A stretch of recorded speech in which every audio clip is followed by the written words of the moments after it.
Alice Guy Blaché was born in 1873 in France. She was the first woman to direct a film, one of the first to ever use color tinting and special effects, and arguably was the first person to make a film that had a plot. In 1894, she began by working for Léon Gaumont at his film company as a secretary.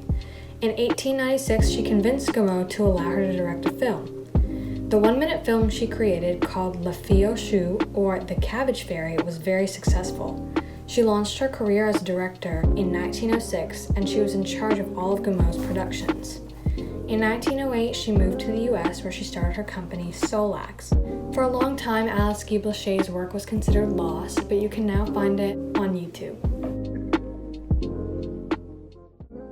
By inspiring the careers of many other people, Alice Guy Blaché is one of the most important women in filmmaking history, and she deserves a lot more recognition.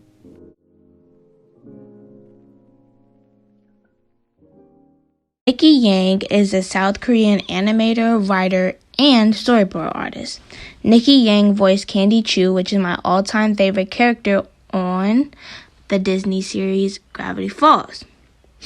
She is best known for her voicing BMO and Lady Raincorn on the Adventure Time series. Also directed a miniseries for an episode of Clarence. I'm Maxine, and I'm going to be talking about Lena Waithe. Lena Waithe is an American screenwriter, producer, and actress. She was born in Chicago, Illinois on May 17th, 1984, which makes her 36 years old today.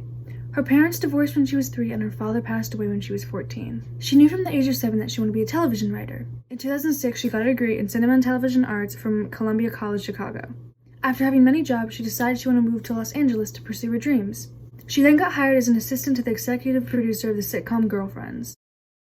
Leah has produced, written, and acted in many movies and TV shows since then. She is an openly lesbian woman, and she's incorporated her experiences with her sexuality into her work. One example of this is in the Thanksgiving episode for the show Master of None, which she also starred in. She incorporated her experience of coming out to her mom.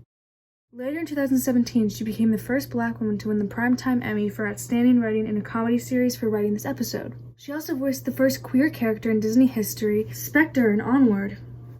She also incorporates a lot of Black representation into her work. There are many examples of this, but the most recent example is the new Amazon Prime show, Them. On April 9th, it will premiere on Prime Video. She is one of the executive producers, along with Little Marvin. It is a horror show that focuses on the experiences of a Black family in the 1950s. Overall, Lena has been nominated for 10 awards, and she has won 2 of them.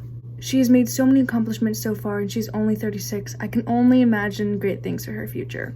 The person I chose is Shonda Rhimes because she created a lot of popular and award-winning TV shows such as Grey's Anatomy. Done, but T2TS is usually impossible to correct unless you happen to be one of a handful of surgeons in the world who knows how to separate fetal blood vessels. How to Get Away with Murder. This is not a class at all. This is a sacrifice. Brutal, mean, depressing. But that's what it costs to change the world. So who wants in? Bridgerton.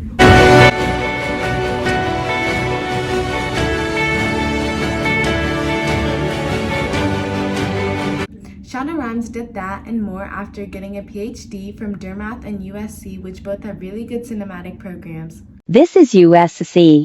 This is Dartmouth. If those clips of those shows and those facts about Shonda Rhimes interest you, then go to all of her socials at Shonda Rhimes and her website at shondaland.com to find more about her. This is Rena Scott. I chose Rena for my video because she was the first female animation artist to get screen credited by Walt Disney Animation Studios. Rena was born in Omak, Washington on February 23, 1916. After graduating high school, she received a scholarship to the Chouinard Art Institute.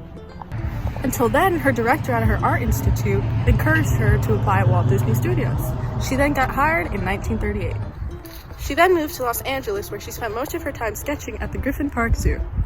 You can check out some of her work by watching some old Disney movies like Bambi or Dumbo, or you can see some of her earlier sketches at the Walt Disney Family Museum in San Francisco, California. Roseanne, The Marvelous Miss Maisel, Gilmore Girls, all great shows, but who made them? That would be no other than Amy ShermanPalladino. She created, directed, and wrote many shows. She's known for her signature black cat and witty humor. She's won 9 Emmy nominations, 5 Emmy wins. She's won SGAs and PGAs. You can watch Rosie Ann and the Marvelous Miss Maisel on Prime Video. You can watch Gilmore Girls and its revival, Gilmore Girls: A Year in the Life, on Netflix. She has created many shows that highlight the experiences of inspiring women. Amy ShermanPalladino has created many great shows, and I'm sure she will continue to in the years to come.